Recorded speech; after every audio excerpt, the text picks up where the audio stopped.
Alright, so we've got our bloody chainsaw and our 6 amp hour Milwaukee battery. I'm going to cut out some of this wood.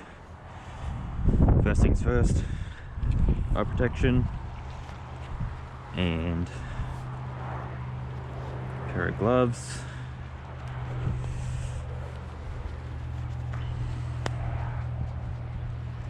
And I'm going to go give this a crack and see how well this thing can cut. Chain's not too bad, so I'm just going to start cutting here. So let's give it a crack, eh?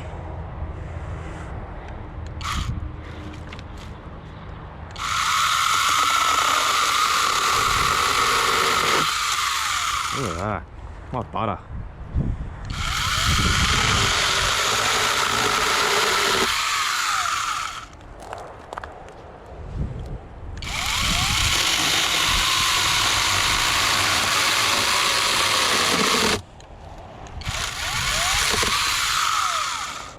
That's bloody awesome, eh?